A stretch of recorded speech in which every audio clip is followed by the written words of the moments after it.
Hable mucho, hable poco, pero no se quede callado. Hable clarito, diga lo que quiera, no hable para adentro, hable para afuera. Bienvenidos a su programa La Historia Contada por Todos. En el 2022, Villa de Leyva cumplirá 450 años. Si su familia llegó antes, o llegó a fundarla, o llegó después, es protagonista de esta historia. La Historia Contada por Todos, Villa de Leyva, 450 años. Una realización del Centro de Estudios Históricos de Villa de Leyva. Aquí llegan los lenguijeros del programa.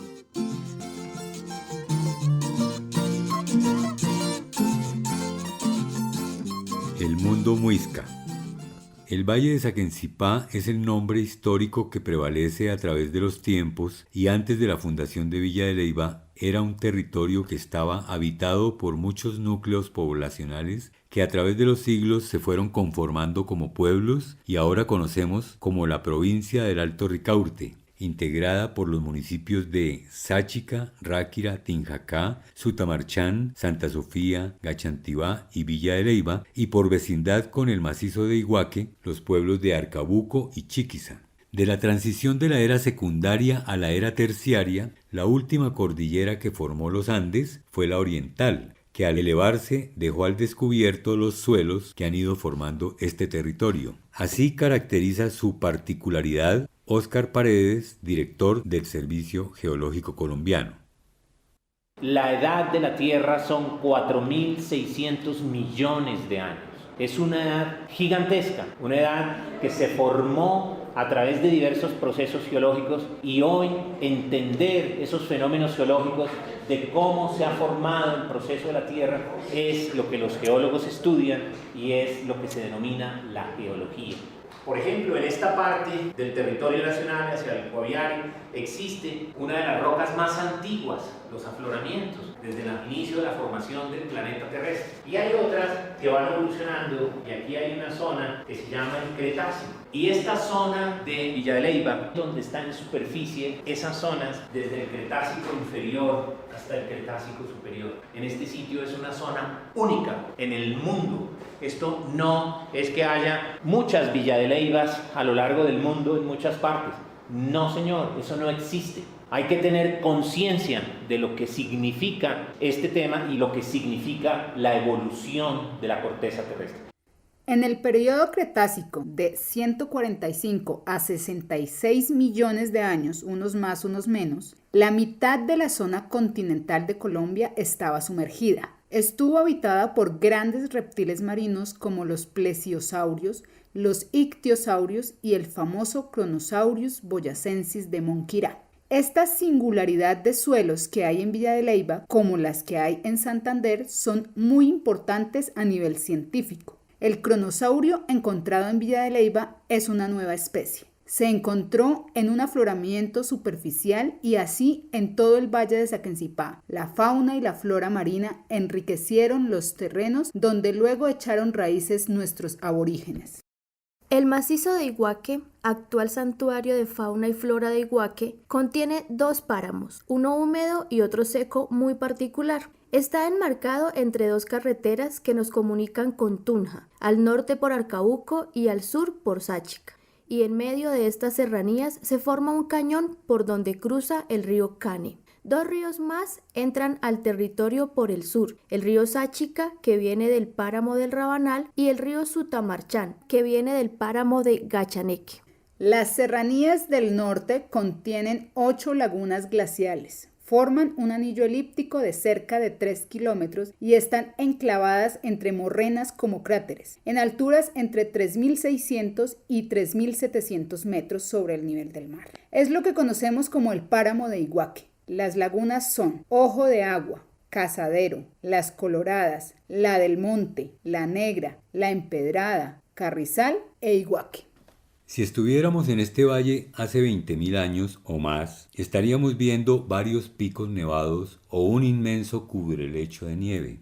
Toda el agua que contenía la montaña se vino abajo, produciendo infinitas avalanchas que en los últimos años de este proceso alcanzaron a presenciar, sentir y sufrir nuestros primeros aborígenes. No se sabe desde cuándo esta montaña comienza a llamarse Iguaque, pero se le ha dado el significado de montaña vigorosa.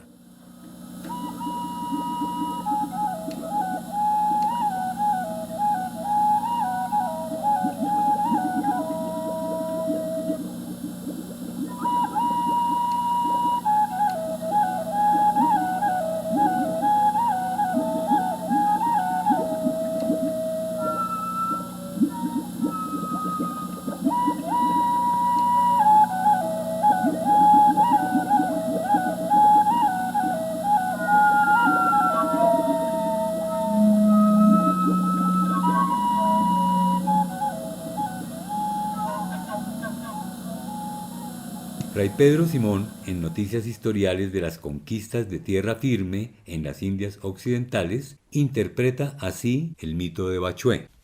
En el distrito de la ciudad de Tunja, a 4 leguas a la parte de norte-este y una de un pueblo de indios que llamaban Iguaque, se hace una coronación de empinadas sierras, tierra muy fría y tan cubierta de páramos y ordinarias neblinas que casi en todo el año no se descubren sus cumbres sino al mediodía por el mes de enero.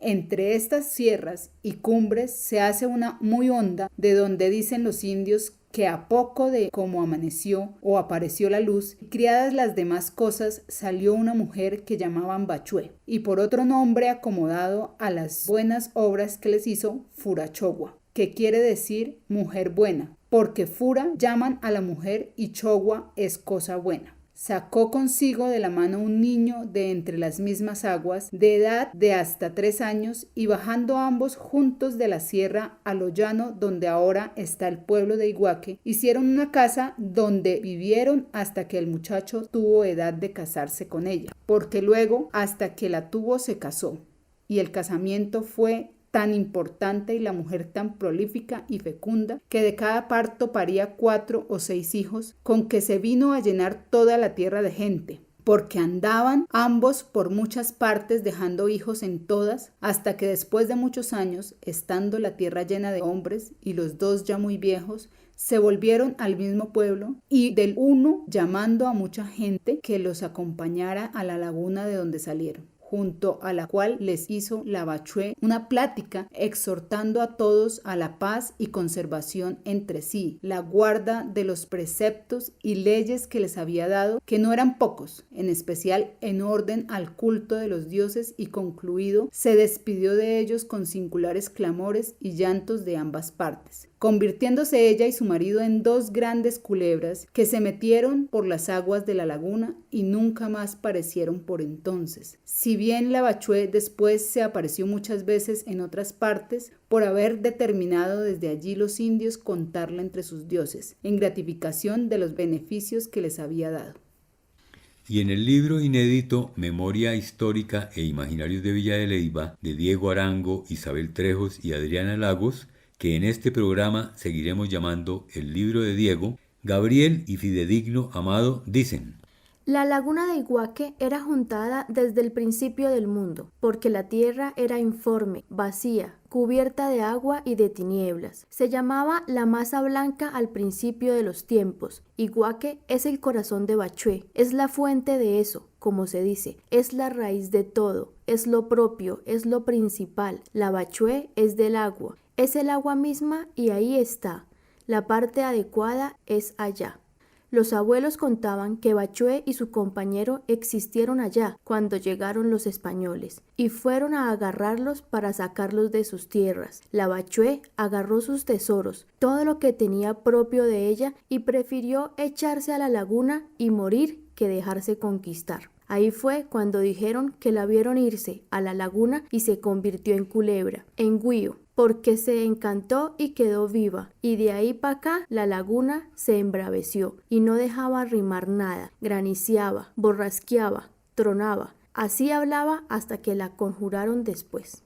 Bachué no se dejó conquistar. Cuando vinieron los conquistadores a matarlos, se echó a ahogar en la laguna de Iguaque con el indio cacique, y ahí se volvieron unas culebras de oro en la barriga de la laguna. Se encantaron allá, pero no se dejaron conquistar. Hicieron una punta de miles de indios desde Loma Alta hasta la laguna y se echaron en cordón uno tras otro. Se ahogaron íntegros en la laguna, allá quedaron y allá se encantaron. Cuando los españoles vinieron, entonces se recogieron todos los indígenas que habían de Tunja, Sogamoso, Iguaque y otros lados. Eran como unos 10.000 o 15.000 propios indígenas. Allí se cogieron de mano en mano y cuando mandaron todas sus pertenencias, todas sus joyas al fondo de la laguna, se fueron mandando uno por uno al fondo de la laguna y todos están allá. No se sabe si estén vivos o estén muertos, pero no se dejaron coger de nadie, no se dejaron conquistar y ahí están encantados.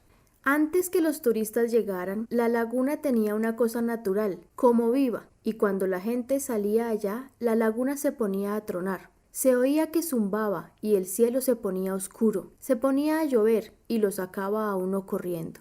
Luego fue cuando principió a llegar gente todos los días, pero antes vinieron unos curas y duraron varios días, hicieron casetas, se metieron a la laguna, la bendicieron y todas esas cosas. A la laguna la fueron conjurando, la fueron bendiciendo, le fueron echando agua bendita y sal. A los pocos días se empezó a escuchar el tronamiento en la laguna de Gachantibá, por allá por Huitoque, y después fue cuando la gente dijo que se había ido el encanto para allá. Y es verdad, porque por ahí se le escucha tronar. Eso fue hace como 25 años. Eso es vivo completamente.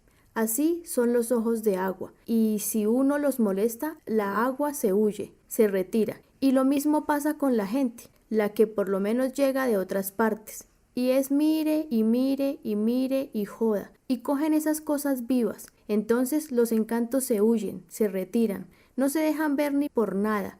Y nosotros decimos que eso sí es vivo, porque ha existido mucho tiempo, desde los antiguos, desde los indios. El encanto lo veían y lo oían las noches de menguante. Oían música, oían que tocaban pues, había canto y todo eso. Eso contaban los antiguos cuando iban a la laguna, pero ahora no. Eso se derrotó con los turistas. Por eso digo, esas partes de esas cimas de esas cordilleras son vivas, son encantadas completamente. Por eso no podemos tocarlas. Son como genios vivos. Si se tocan, el agua se huye porque son cosas naturales que no se pueden tocar. Nuestros padres nos contaban y yo creo en eso. La laguna se echó a perder, se acabó porque vinieron unos bogas de otro país y conquistaron la laguna, se metieron allá. Otros turistas vinieron y sacaron un galápago de oro, y ahí se ahogaron 2. Entonces el encanto de Bachué se fue y se metió en la Laguna Negra. Allá se fue porque se desmadró a lo que le sacaron y le botaron tantas cosas. En los años 40, el río Cane, que viene de la laguna, era abundante en mucha agua. El agua era muy suavecita y se veía correr. Hoy en día es un río muy amansado, muy domesticado, como también se dice de la laguna, que era muy enfurecida, mientras llegara a entrar gente de otros lugares, de otras naciones que han venido a tratar de conquistarla.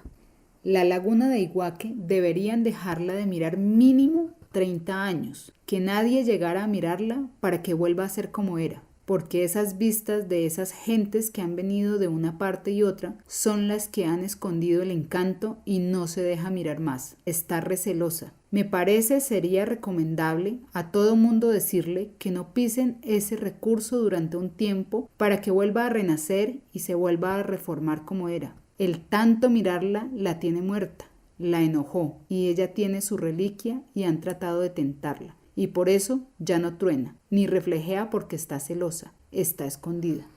El arqueólogo Carl Langebeck ha seguido por décadas la pista de nuestra cultura cundiboyacense. Los invitamos a leer su libro Los Muiscas, un viaje a nuestros orígenes.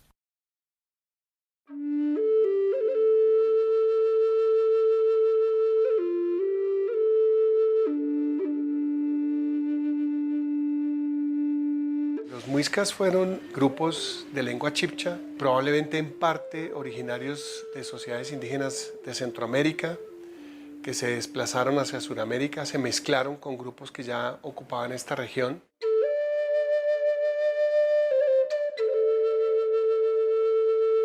El libro pretende desmontar ciertos mitos, por ejemplo que la población indígena tenía problemas con la alimentación, que la población indígena tenía enfermedades en un nivel muy alto, o que en la sociedad indígena mandaban unos caciques casi que con poder absoluto que controlaban la mano de obra y la producción de excedentes de la población.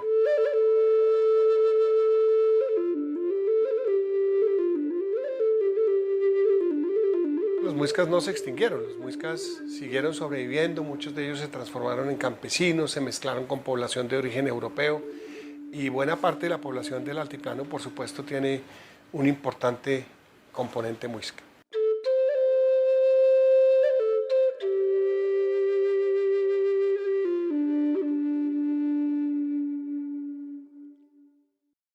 La datación con carbono 14 de los yacimientos ceremoniales del sitio llamado El Infiernito en Monquirá, cerca de Villa de Leyva, que presentó el arqueólogo Eliezer Silva Celis, está entre 2880 y 2180 años AP, que significa antes del presente, establecido en el año 1950. Es decir, más o menos que estos sitios ceremoniales fueron construidos entre los años 930 y 230 a.C.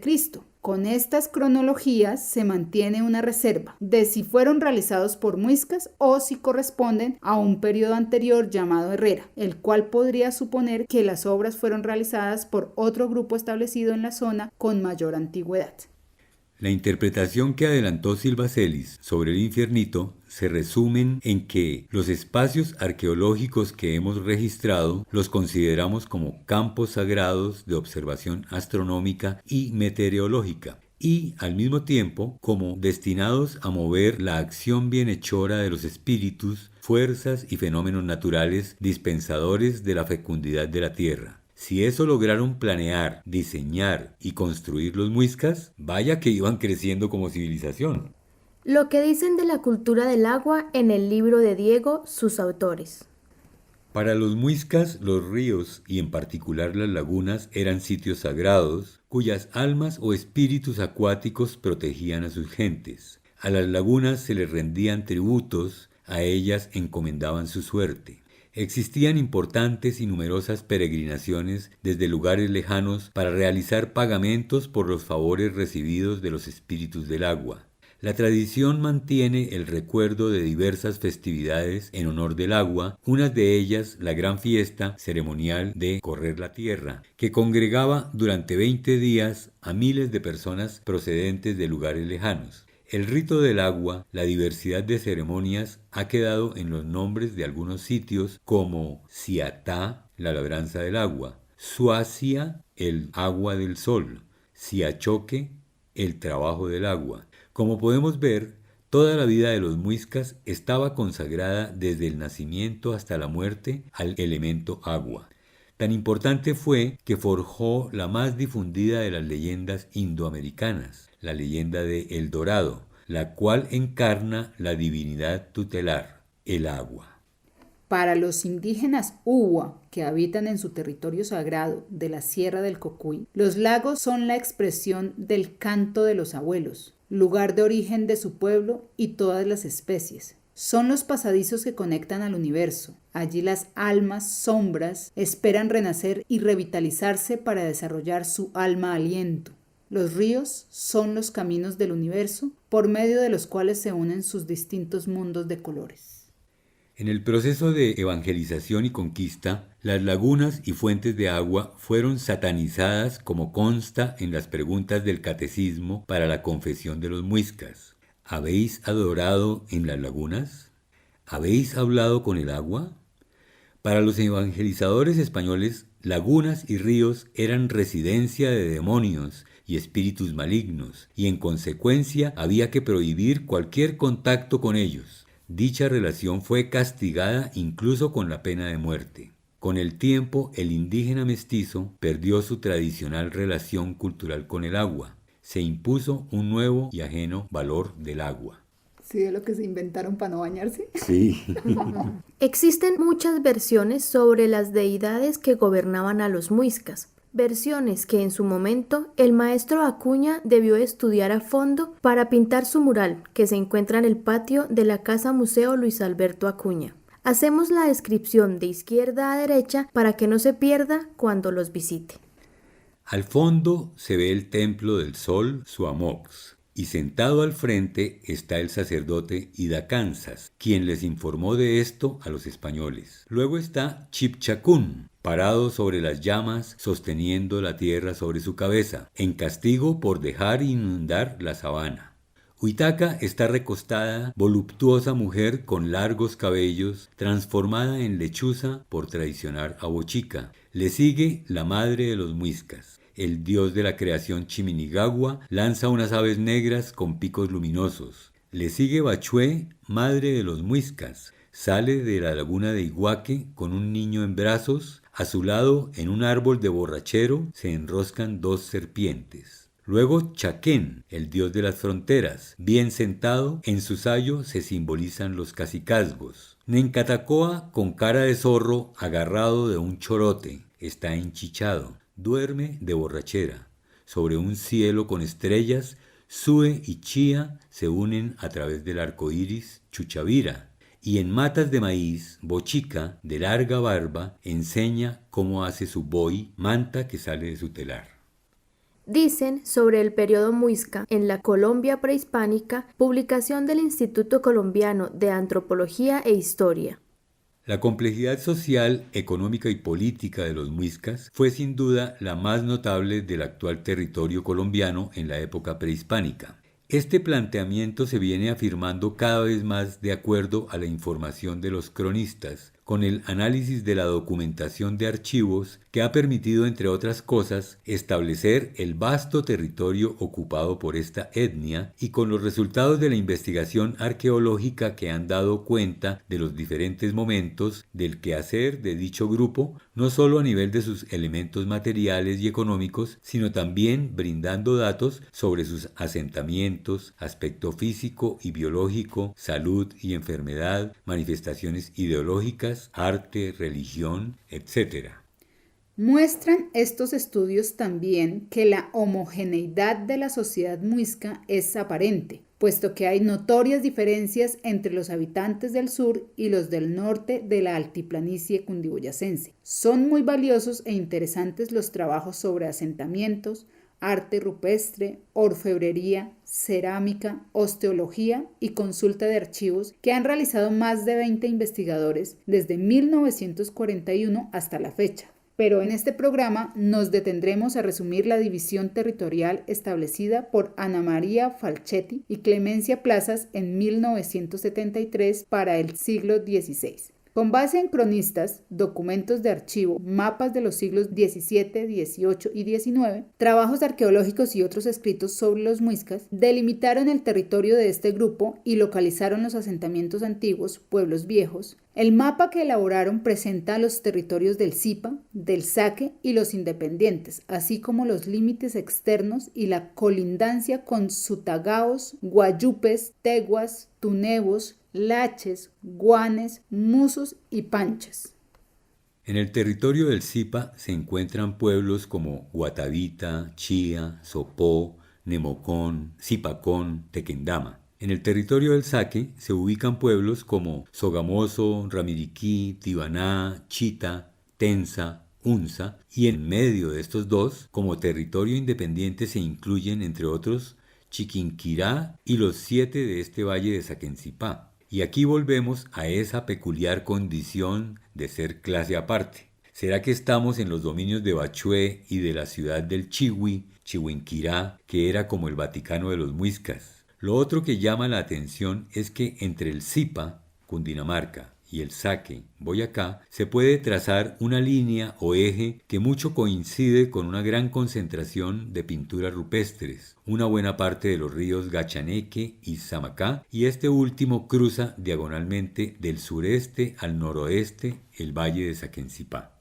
Entrando en detalle a este valle, vemos cómo en el mapa 211A, depositado en el Archivo General de la Nación, correspondiente a las demarcaciones de 1572, señalaban como pueblos demolidos Mariquita, Sorocotá, Pavachoque y Saquencipá, todos ubicados en la margen occidental del río de Saquencipá, es decir, lejitos de la falda de las serranías de Iguaque, por si llueven piedras en los inviernos.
En la ponencia Crónicas, Descripciones e Informaciones Secretas de Villa de Leyva, Clara Inés Casilimas y María Imelda López, en el segundo encuentro de historiadores, año 2000, nos enseñan un conteo de indios en Saquencipá, que queda como registro del primer censo de población, realizado por el oidor de la Real Audiencia, licenciado Juan López de Cepeda, 2 meses antes de la fundación de Villa de Leyva.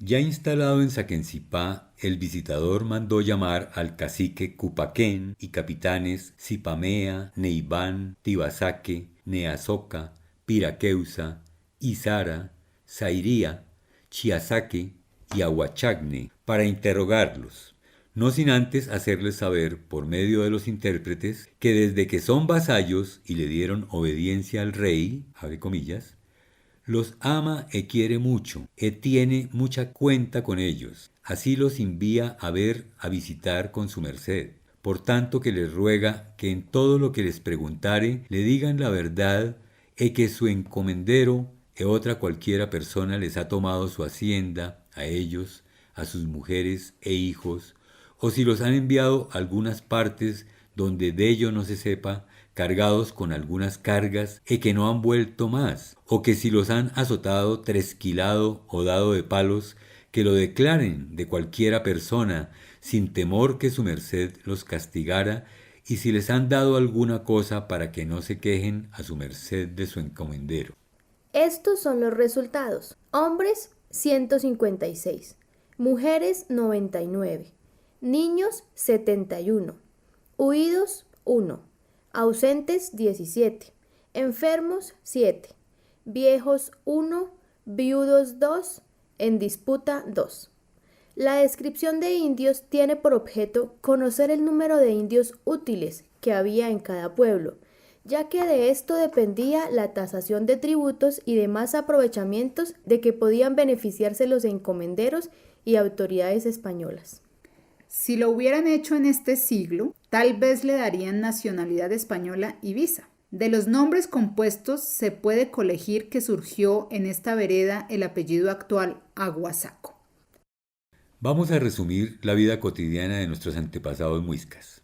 Fueron gentes apacibles, poco de imperio, más de civilización, dedicados al trabajo como nuestros campesinos de siempre. Además fueron industriosos, poco de oro o nada. Lo adquirían para sus rituales o para lucirse en las ceremonias, pero su verdadero dorado fue la sal, con la que pudieron negociar con muchas tribus en mercados como el de aquí cerquita, en Sorocotá, donde intercambiaban con los caribes o tribus de las tierras calientes, quienes les abastecían de los vegetales, frutas y animales que no tenemos en la cordillera. Y en este valle de Saquencipá y pueblos vecinos eran excelentes alfareros y productores de mantas de algodón que tuvieron fama mucho más allá de nuestras fronteras, y después de vestir a tanta gente, le viene a dar el nombre a nuestro departamento. Boyca, poblado de mantas. ¿Así se dice? Hablemos en lengua chibcha con Facundo Saravia. Mi nombre es Facundo Manuel Saravia, Soy investigador y docente de lengua muisca. Llevo unos 11 años de investigación y comencé siendo estudiante de María Estela González, en ese momento investigadora del Instituto Claro y Cuervo, lingüista, y de Nicholas Ostler, que es un lingüista inglés, presidente de la Fundación para Lenguas en Peligro, con sede en Bath, en Inglaterra. Ellos son los dos lingüistas, digamos, que sentaron las bases de los estudios modernos de la lengua muisca. María Estela, sobre todo, se focalizó en la reconstrucción de la fonética de los sonidos y Nicholas Ostler en la reconstrucción de los ejes fundamentales de la gramática. Entonces, hacía falta trabajar también varios temas más que estaban registrados, pero que no se habían trabajado a profundidad. Y también elaborar un diccionario que sea español muisca. Entonces esa fue mi tarea, ha sido mi tarea en estos 11 años y bueno, ya está la reconstrucción completa, ya hay un material de estudio, cartillas y en este momento pues estoy dictando clases, tanto cursos que yo organizo de forma individual como también vinculado con la Sociedad Geográfica de Colombia. ¿Tú sabes hasta dónde se extendió, digamos, este lenguaje antes de la llegada de los españoles? ¿Cuál era el territorio, digamos, donde se hablaba muisca? Pues no se puede tener una certeza tan exacta por qué. Digamos, lo que es todo Boyacá, parte de Santander, norte de Santander, lo que es la parte de Cundinamarca, pues es el área que se considera tradicionalmente como muisca, pero digamos todo eso era un degradé lingüístico y cultural. Por ejemplo, los panches, que pues no se los considera como muisca, sino como una cultura relacionada, se hablaba una lengua muy similar, y entonces en la periferia, los bordes de esos territorios, había lenguas muy cercanas unas con otras, pero la mayoría de esas lenguas se perdieron, no quedó un registro, entonces solo quedó un registro profundo de la lengua muisca y específicamente de la variante de Bogotá. Pues aquí en Boyacá, incluso en la parte ya para el Cocuy, ahí ya están los Uwa, pues es otra etnia emparentada, ¿no? Lingüística y culturalmente con los muiscas. O sea, en la actualidad sigue habiendo en nuestro departamento comunidades indígenas que hablan una lengua emparentada a la lengua muisca. Bueno, y hablando de Boyacá, ¿sí es un vocablo muisca la palabra Boyacá? ¿Y sí significa lo que hemos venido alimentando, o puede ser un mito, de que Boyacá significa territorio de mantas?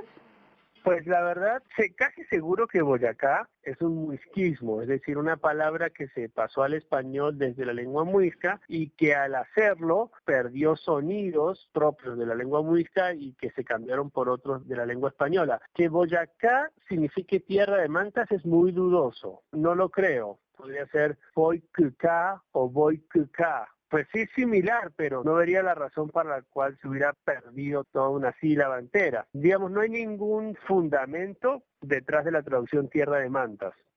¿Cuáles son esos muisquismos o esas palabras que vienen del muisca que usamos en nuestra cotidianidad y en nuestro lenguaje? Hay hartos. Por ejemplo, el Cuba, como el hermano menor de la familia, ¿no? Ese viene de Cuba o Cujubá. Quincha viene de quincha, el colibrí. Cuando decimos que algo se toteó, viene el verbo totu o tojotu, que es reventarse. Cascar en el sentido de pegarle a alguien. Viene el verbo ca, del muisca, que es pelear. Bueno, los pueblos de veredas, de ríos, ¿no? Huatoque. Por ejemplo, Huatoque viene de Huatoque, que es quebrada del monte. Pues hay una cantidad de palabras de origen muisca que se pasaron al español. Súper interesante. Y por último, ¿podrías darnos un saludo en muisca para los que estamos aquí tejiendo la historia? Sachona Suacan, Siskika, Akubun, Judicha, Nudagascua. Hoy en día la lengua propia de nuestro territorio está despertando. Uy, qué bonito eso. Muchas gracias, Facundo. Los muiscas son gente del maíz. Todo lo hacían en torno al maíz. Lo más seguro es que ustedes ya saben hacer arepas o se han aventurado a un cocido boyacense. Pero aquí les ofrecemos la receta de la chicha para que descansen del vino de uno o de los otros. Ana Isabel Pardo de Robles, una mujer que ha hecho chicha para muchos villaleibanos, nos ha dado su receta.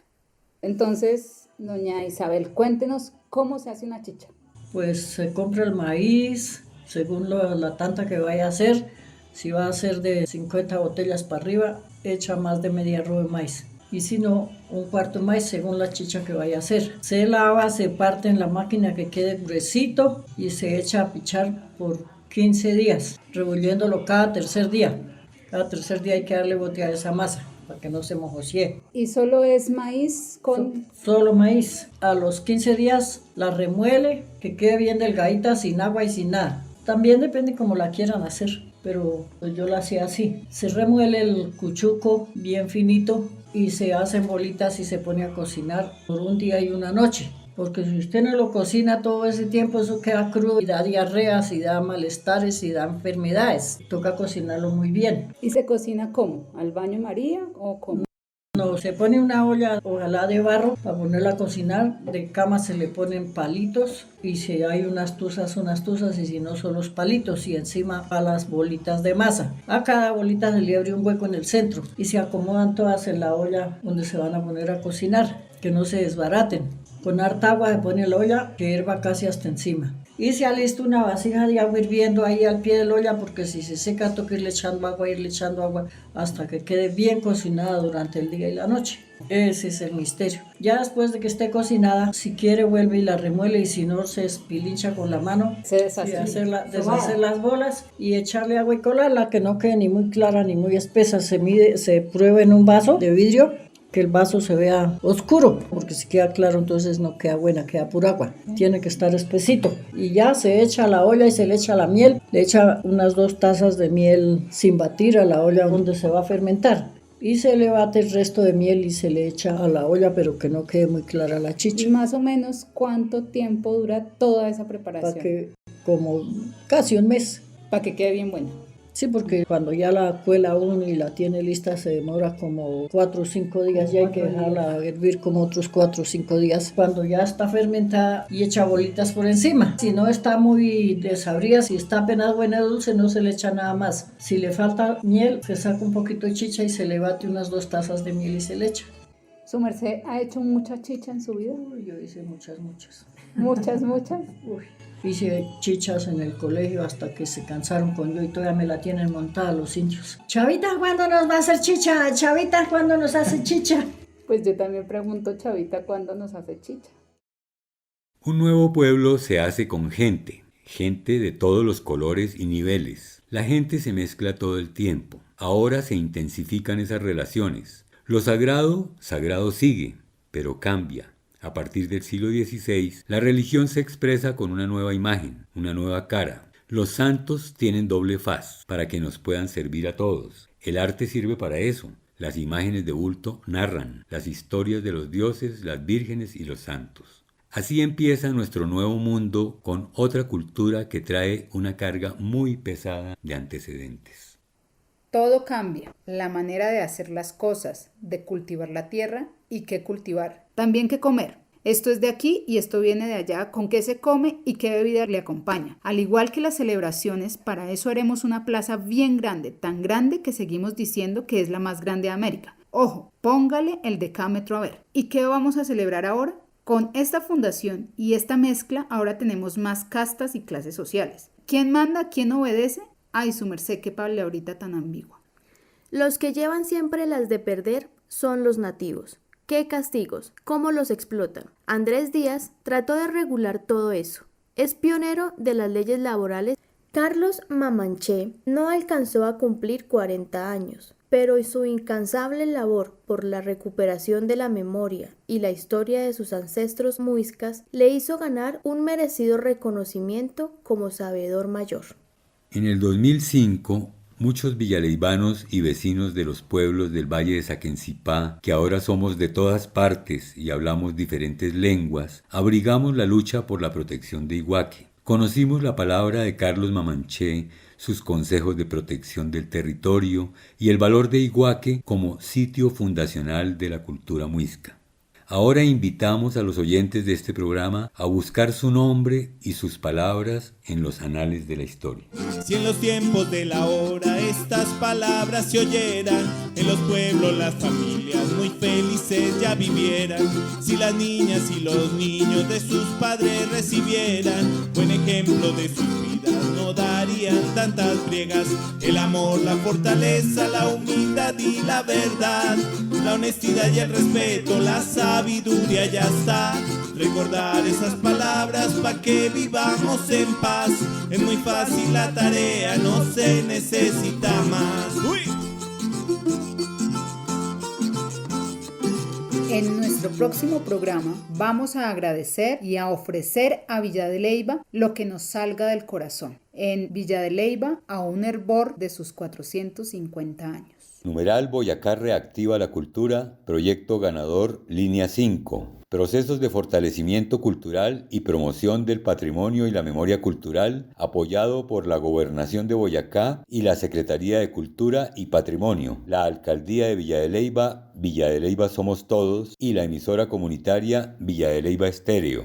Agradecemos la colaboración de La Selva Ecolab en esta producción de Los Lenguiligeros, realización del Centro de Estudios Históricos de Villa de Leyva. Topémonos el próximo viernes. Sus mejores 30 minutos.